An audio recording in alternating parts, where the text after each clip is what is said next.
Hello guys, नमस्कार, जय हिंद। स्वागत है आपका मेरे यूट्यूब चैनल जिसका नाम है सौरवी एजुकेशन हब। तो आज हम पढ़ रहे हैं हमारी क्लास 8th का चैप्टर फर्स्ट, जिसका नाम है साइंस के चैप्टर का फसल उत्पादन व प्रबंधन। इसके क्वेश्चन आंसर पढ़ रहे हैं जो हमें बुक में दिए गए होते हैं, जो बुक के पीछे हैं हमारी 8th क्लास में। एक पार्ट कंप्लीट हम कर चुके हैं, ये इसका लास्ट पार्ट आएगा। इस पार्ट के बाद हमारी जो क्वेश्चन की सीरीज है खत्म हो जाएगी, हम नेक्स्ट चैप्टर पे आएंगे। तो आते हैं, हमारे 5 क्वेश्चन हम कल कंप्लीट कर चुके थे, जो हमारी कल की साइंस की वीडियो आप सबने देखी थी। अब आते हैं अपने क्वेश्चन नंबर 6 पे।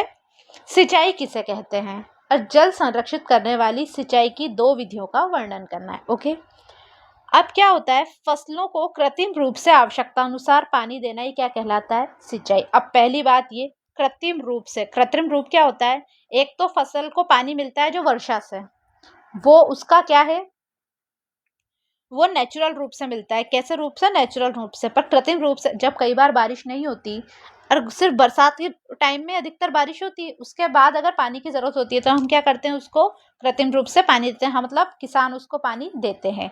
जीवित रहने के लिए पौधों को जल की आवश्यकता होती है। जैसे हमें जीने के लिए पानी की आवश्यकता है, वैसे ही पौधों को जीवित रहने के लिए जल की आवश्यकता होती है। पौधों में भी लगभग क्या होता है, 90% जल होता है। ऐसे ही जो हमारा मानव शरीर है ना, उसमें वो भी क्या है, 90% किससे बना होता है, पानी से। ऐसे अब है, फसल की स्वस्थ वृद्धि के लिए मिट्टी की नमी को बनाए रखने के लिए नमी को बनाए रखने की आवश्यकता होती है। फसल की स्वस्थ वृद्धि के लिए मतलब हमें फसल की, जो हमारी खेती की वृद्धि के लिए क्या होना पड़ता है, मिट्टी को जो है नमी बनाए, मिट्टी में क्या है, नमी बनाए रखने की आवश्यकता होती है। ऐसे ही हम अपने घर में जो पेड़ पौधे होते हैं तो उसमें भी क्या करते हैं, पानी डालते हैं ना, वही प्रोसेस है। जिसके लिए विभिन्न अंतराल पर, मतलब एक टाइम लिमिट के बाद कि भाई इतने दिन के बाद, 1 दिन 2 दिन, हर फसल की अपनी अपनी पानी की ज़रूरत होती है।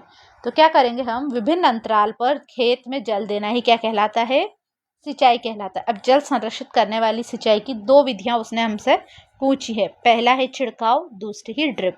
ये दोनों हमने अपने आसपास कहीं ना कहीं एक दो बार तो देखी ही होगी। जब हम लोग बस से ट्रैवल करते हैं, गाँव की तरफ का कोई रास्ता होता है, तब ये चीज़ें ज़्यादा देखने को मिलती है। और जो बच्चे गांव में रहते हैं उनको तो वैसे भी आराम से देखने को मिलती है। अब छिड़काव तंत्र, इस विधि का इस्तेमाल असमतल भूमि, मतलब ऐसी जमीन जो इक्वल नहीं है, वो क्या है, ऐसे असमतल नहीं है, मतलब वो क्या है, ऐसे ऊंची कहीं नीची, ऐसी वाली जमीन पर किया जाता है जहां पर जल कम मात्रा में उपलब्ध होता है। ठीक है, इसमें नलों के ऊपर घूमने वाले नोजल लगाए जाते हैं। अब क्या होता है, जब पंप से जल मुख्य पाइप में भेजा जाता है तो वो घूमते हुए क्या करते हैं, नोजल से बाहर निकलकर वर्षा की भांति छिड़काव करते हैं। यह विधि बलुई मिट्टी के लिए अत्यंत उपयोगी है। देखो, मैं डायग्राम भी, वैसे मेरा ड्राइंग बहुत गंदी है बट मैं आपको बताती हूँ। ऐसा नहीं देखा आपने, ऐसे वो फिर पानी ऐसे आता रहता है, छिड़काव होता रहता है, ऐसा होता है ना। ये कौन सा है, छिड़काव तंत्र। ठीक है, अब है ड्रिप सिंचाई। कौन सी सिंचाई, डायग्राम तो मैं मिटा ही देती हूँ, एक बार बस आपको बताने के लिए ही मैंने बनाया। अब आते हैं ड्रिप तंत्र। इसमें जल बूंद बूंद करके पौधों में गिरता है और बेकार नहीं होता है। यह कम पानी वाले क्षेत्रों के लिए एक वरदान है। यह विधि फलदार पौधे, बगीचों आदि को पानी देने के लिए सर्वोत्तम है। किस चीज को, फलदार पौधे, बगीचों आदि का। इसमें क्या होता है, ऐसे पानी की लाइन ऐसे पानी की ऐसे पाइपलाइन जारी रहती है, जमीन पे चलती रहती है खेतों में, और जहाँ है ना, ऐसे छोटे छोटे नल में से है ना पानी टपक टपक टपक टपक, ड्रिप ड्रिप जैसा, जैसे सॉकेट बने होते हैं, वो जाता रहता है। ठीक है, इससे पानी का क्या है, बेकार नहीं होता बिल्कुल भी, सारा पानी भूमि को लगता है। अब आते हैं हम, इसके हमारा 7th क्वेश्चन है, उसको क्वेश्चन को क्या है, यह क्वेश्चन है, यदि गेहूं को खरीफ ऋतु में उगाया जाए, 2 फसलें पड़ी ना, रबी की फसल, खरीफ की फसल, तो इसको खरीफ की फसल के ऋतु में उगाया जाए। हमने पढ़ा था गेहूं कौन सी है, हमारी रबी की फसल, इसको क्या सर्दी में उगाते हैं। तो देखिए, हमें अगर खरीफ ऋतु में उगाया जाए तो क्या होगा, गेहूं एक रबी की फसल है, इसे सर्दी में उगाते हैं, यानी शीत ऋतु में उगाया जाता है। और जो खरीफ की फसल होती है उसे बरसात में उगाया जाता है, वर्षा ऋतु में। खरीफ फसल कब होती है, जून से सितंबर के बीच उगाते हैं। इस समय वर्षा काफी अधिक मात्रा में होती है, इसे इसलिए वर्षा ऋतु भी कहते हैं। अब यदि गेहूं को इस समय उगाएंगे तो गेहूं के पौधे में अधिक मात्रा में पानी मिलने की वजह से क्या हो जाते हैं, सड़कर खराब हो जाएंगे और फसल बर्बाद हो जाएगी। जो है ना, गेहूं को बहुत ज्यादा पानी की आवश्यकता नहीं होती। क्या नहीं होती? अधिक पानी की आवश्यकता नहीं होती। तो ये भी आपको याद रखना है। अब आते हैं खेत में लगातार, ये क्वेश्चन नंबर 8 है हमारा।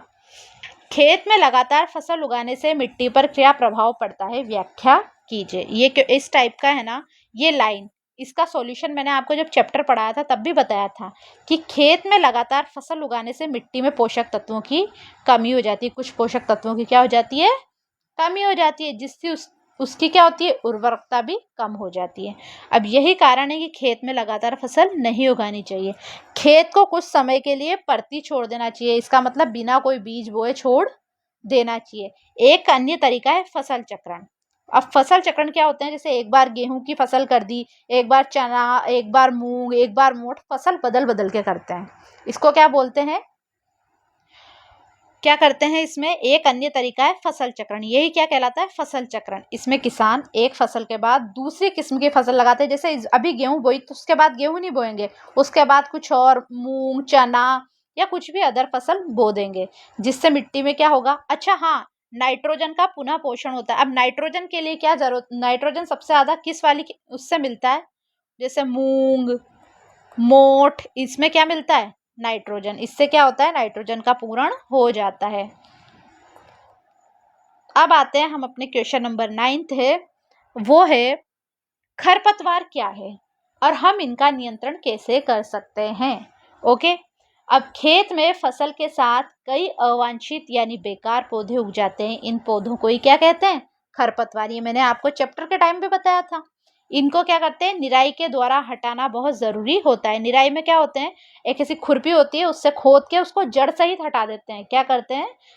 खरपतवार को जड़ सहित हटा देते हैं। अब जड़ से हटाने से क्या होता है? वो उस जगह दोबारा नहीं आती। अगर ऊपर ऊपर से हटाएंगे तो जड़ की वजह से क्या हो जाएगी? वो दोबारा वहां पर आ जाएगी, क्योंकि ये फसल की वृद्धि पर प्रभाव डालते हैं और पशुओं और मनुष्यों के लिए क्या हो सकते हैं? विषैले हो सकते हैं। इनको नियंत्रण करने के कई तरीके हैं। पहला है, फसल उगाने से पहले खेत जोतकर। जोतते क्या है? वो जो अपन करते हैं ना, खेत को ऊपर नीचे मिट्टी को करते हैं, उसको जोतना बोलते हैं। इससे खरपतवार पौधे सूख कर मर जाते हैं, ऐसा करते हैं। दूसरा है, फूल और बीज बनने से पहले हाथ से खुरपी की सहायता से पौधों को उखाड़ देते हैं। और तीसरा है, अगर फिर भी है कि भाई खरपतवार हो गई है तो क्या करते हैं? खरपतवार नाशी रसायनों का उपयोग करते हैं, इससे खरपतवार पौधे मर जाते हैं। तीनों देख लिया हमने। सबसे पहले तो क्या करेंगे? खेत जोतते हैं ना, खेत जोत दो, उससे खरपतवार पौधे सूख के मर जाएंगे।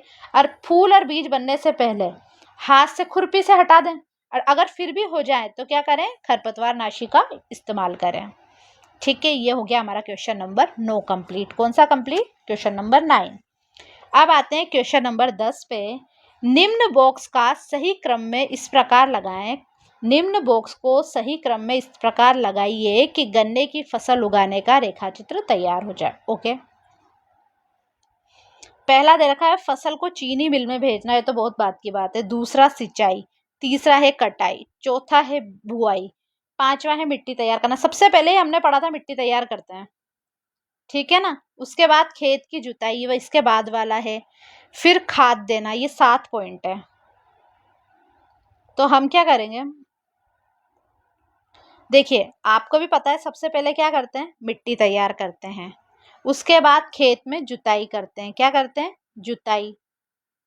उसके बाद बीज बोएंगे, बीज बोएंगे, फिर खाद डालेंगे, खाद डालेंगे, उसके बाद पानी डालेंगे, सिंचाई करेंगे, ताकि खाद हमारी क्या है? बीज को प्रॉपर मिले, क्योंकि जल के साथ ही मिलते हैं।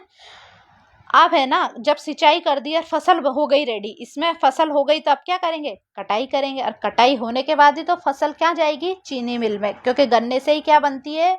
शक्कर बनती है। क्या बनती है? शक्कर। तो ये है इसका प्रोसेस। एक बार दोबारा देख लीजिए।